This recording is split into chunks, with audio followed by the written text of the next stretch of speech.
तेरी वाणी जीवन की रोटी, नैनों की ज्योति अंधेरा मिटाती।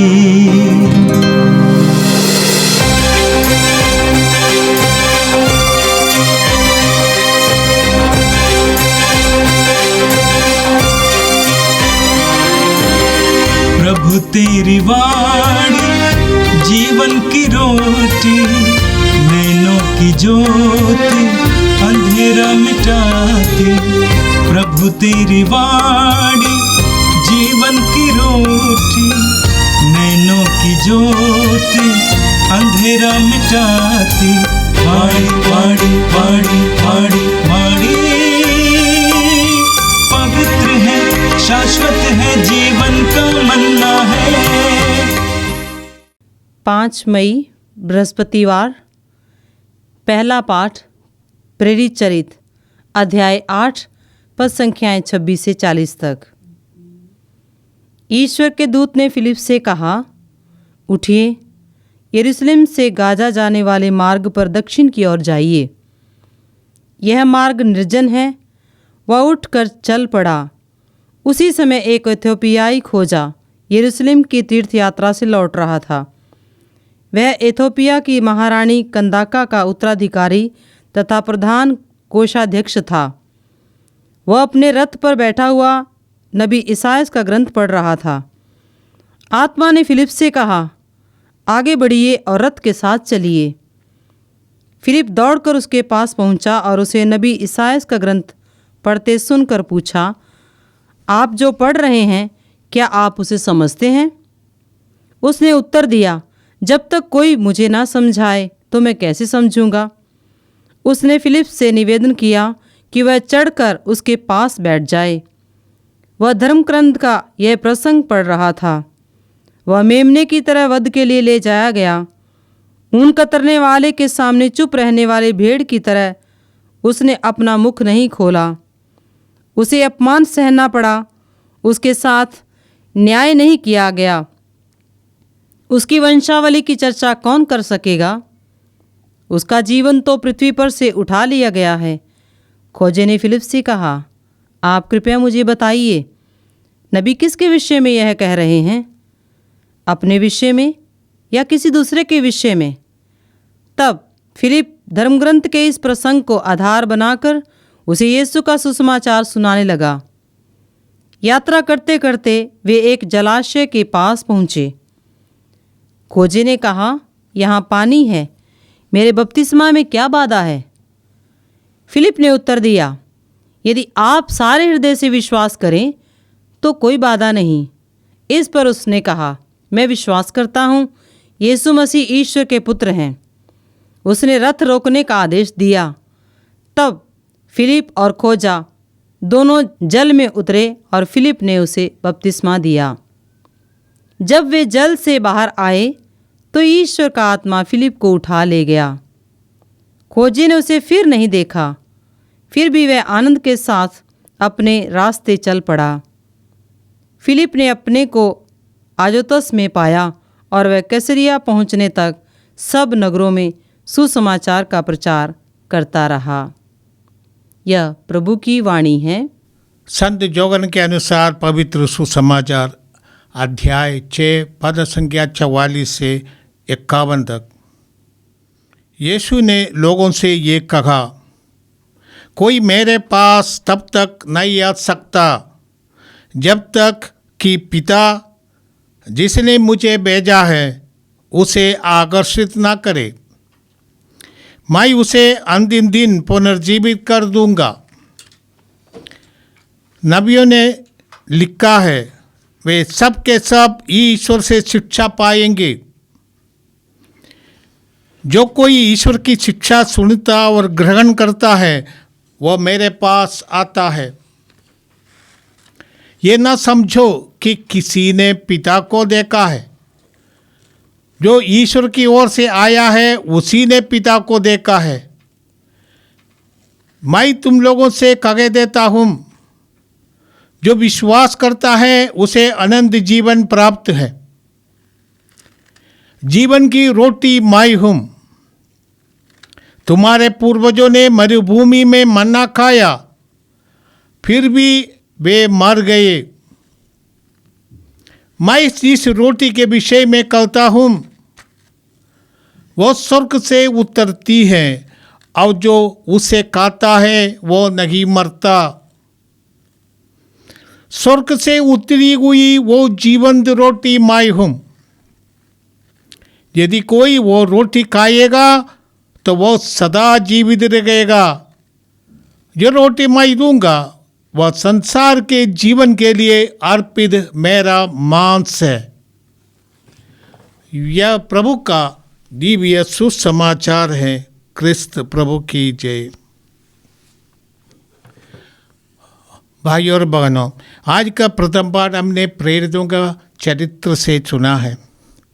प्रेरितों का कार्यकलाप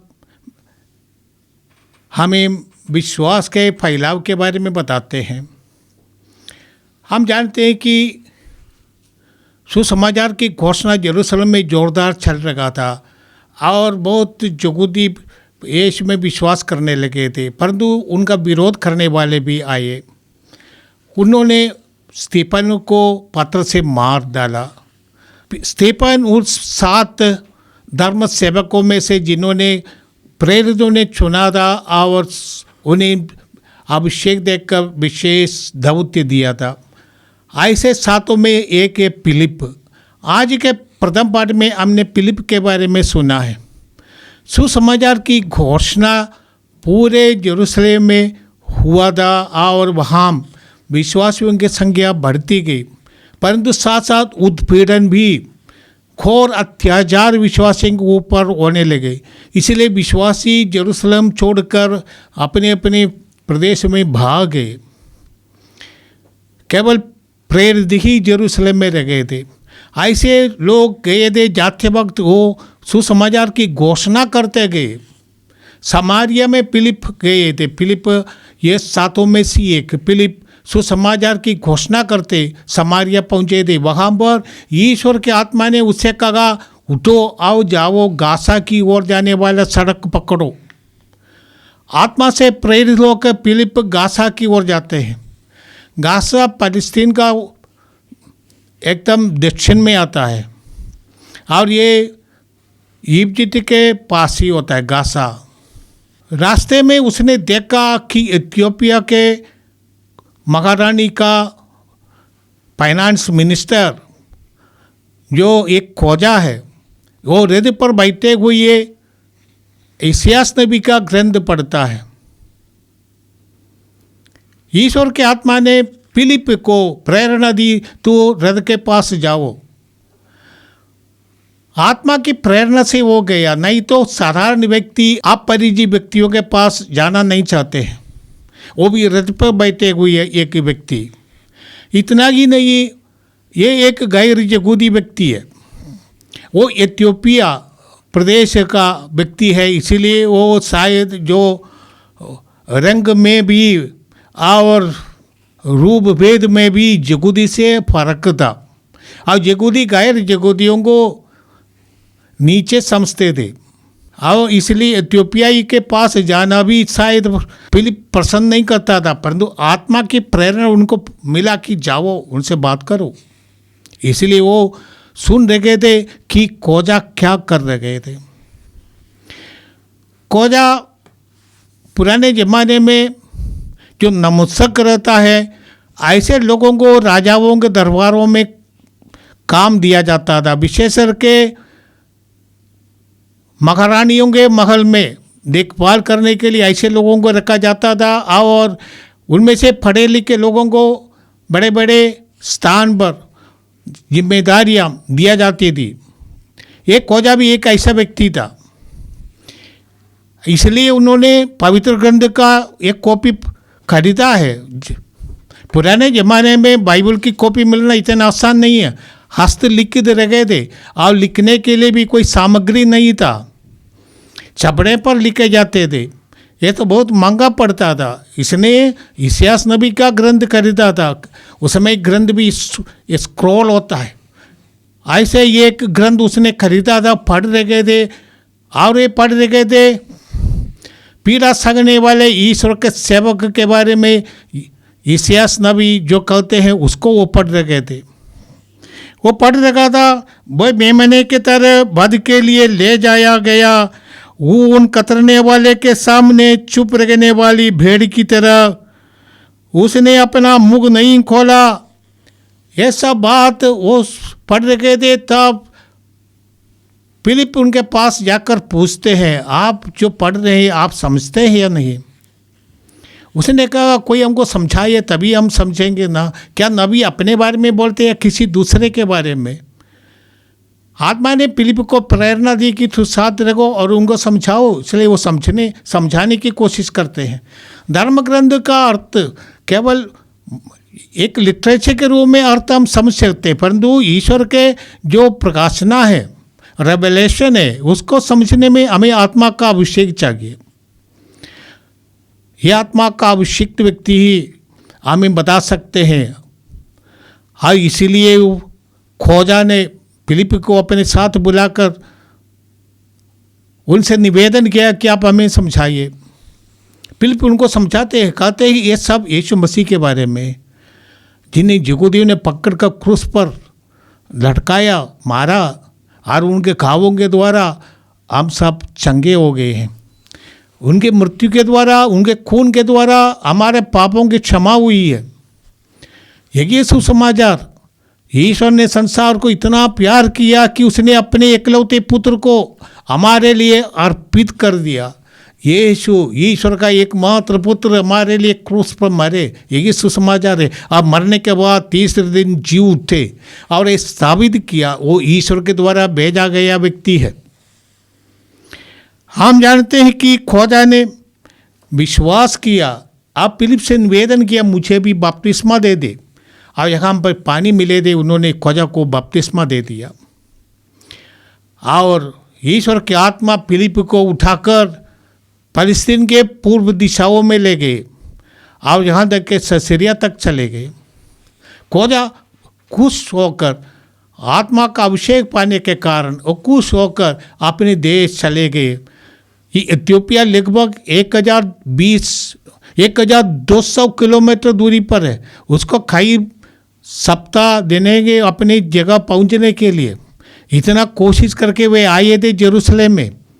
और ये भी शायद वो नया विश्वासी होगा, यहूदी धर्म का विश्वासी होगा, इसलिए वो यरूशलेम जो यहूदियों के लिए पवित्र मंदिर है वहाँ पर आए थे। परंतु उन्होंने यीशु को पाया और शायद वो अपनी जगह जाकर यीशु को सुसमाचार की साक्षी दिया। हमारा ये जिम्मेदारी होती है और एक विश्वासी की जिम्मेदारी होती है कि हम सुसमाचार का साक्षी दें। प्रभु यीशु ने अपने शिष्यों को अंतिम आदेश के रूप में ये कहा था, मैं तुम्हें संसार के कोने तक भेज रहा हूँ, जाओ संसार के कोने कोने में जाओ, सुसमाचार की घोषणा को। ये हम हर एक विश्वासी की जिम्मेदारी है। उत्पीड़न सहते हुए भी सुसमाचार का आनंद से भरे हुए लोगों की सेवा के माध्यम से यीशु जीवित है, मृतों में से जीते हैं। यीशु ईश्वर का पुत्र है, हमारा मुक्तिदाता है। इस बातों को साक्षी देना ये विश्वासियों का जिम्मेदारी। आधुनिक युग में भी हमारा ये जिम्मेदारी रहती है कि हम अपने विश्वास दृढ़ करें, यीशु का अनुभव करें, इस अनुभव से प्रेरित होकर हम जाए और सुसमाचार की घोषणा करें। सुसमाचार कई प्रकार से घोषित किया जाता है जनता की सेवा करते हुए, परंतु इस सेवा के लिए भी हमें अभिषेक चाहिए। सोशल वर्क के लिए अभिषेक चाहिए, किसी भी प्रकार का मिनिस्ट्री के लिए अभिषेक चाहिए, आत्मा का अभिषेक चाहिए। ये अभिषेक एक बार मिलने से खत्म नहीं होता है, क्योंकि इसको प्रज्वलित रखना है। निरंतर अभिषेक की जरूरत होती है। ये पवित्र आत्मा से जुड़े रहने से ये निरंतर अभिषेक मिलता है। प्रभु यीशु हमसे चाहते हैं कि तुम संसार की ज्योति बनो। प्रभु यीशु का यही इच्छा है कि हम संसार की ज्योति बने, कि यीशु के सुसमाचार प्रज्वलित रहे, सदा के लिए प्रज्वलित रहे हमारे जीवन के द्वारा, हमारे नमूना के द्वारा, और दूसरे लोग भी ये समझ ले कि हम यीशु के शिष्य हैं, यीशु को प्यार करते हैं, उनके शिक्षा के अनुसार चलते हैं, उनके शिक्षा के अनुसार सेवा करते हैं। उन्होंने शिष्यों का पैर धोकर सेवा करने का नमूना हमारे सामने रखा है, किस तरह सेवा किया जाए। भाइयों बहनों, हम प्रभु को धन्यवाद देते हैं आज का पाठ के लिए। आज के सुसमाचार में प्रभु यीशु अपने बारे में कहते हैं वो स्वर्ग से उतरी हुई जीवंत रोटी है। संदर्भ यही है कि प्रभु यीशु ने 5 रोटी और 2 मछली से 5000 लोगों को खिलाया था, और लोग बहुत तृप्त हो गए थे। इसलिए दूसरे दिन लोग यीशु को खोज कर उनके पास आते हैं और उनसे संवाद करते हैं, और संवाद के अवसर पर कहते हैं कि यीशु ने ये दावा किया कि स्वर्ग से उतरी हुई जीवंत रोटी वही है। यहूदी यीशु से मांगते थे कि आप एक चिन्ह दिखाइए ताकि हम आप पर विश्वास करें। हमारे पिता मूसा ने हमें मरुभूमि में, हमारे पूर्वजों को मरुभूमि में रोटी दिया था, मन्ना खिलाया था, ये 40 वर्ष तक मन्ना खिलाया। तो यीशु से वो लोग चिन्ह मांगने लगा था। प्रभु कहते हैं जीवन की रोटी मैं हूँ, जो मेरे पास आता है उसे कभी भूख नहीं लगेगी, और जो मुझ में विश्वास करता है उसे कभी प्यास नहीं लगेगी। अब प्रभु आगे उनसे कहते हैं कि स्वर्ग से उतरी हुई जीवंत रोटी मैं हूँ।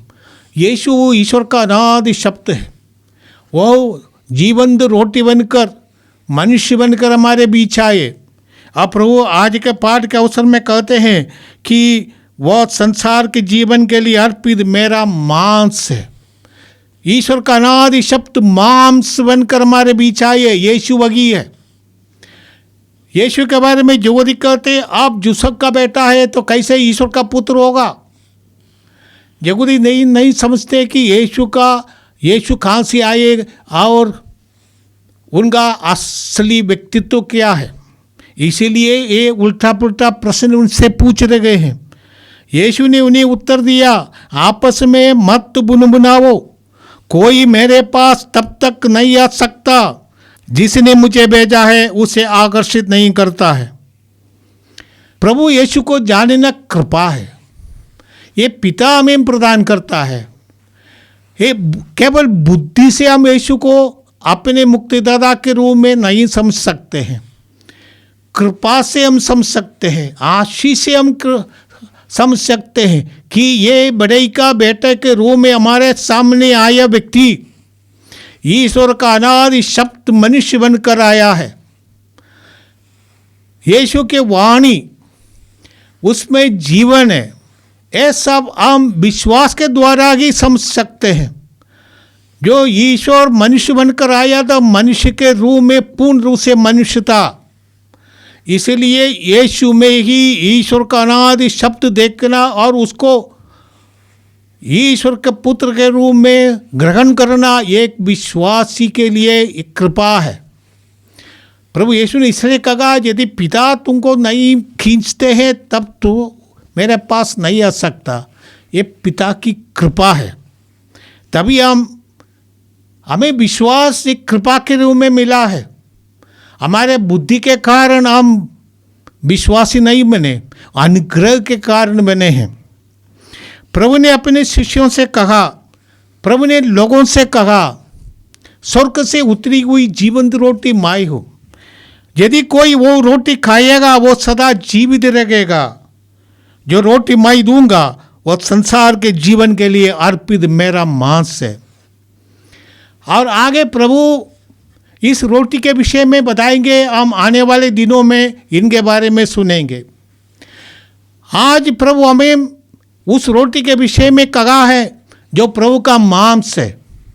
हम जानते हैं अंतिम बयालू के अवसर पर प्रभु यीशु ने रोटी ली और कहा, इससे लो और खाओ, ये मेरा मांस है, मेरा शरीर है।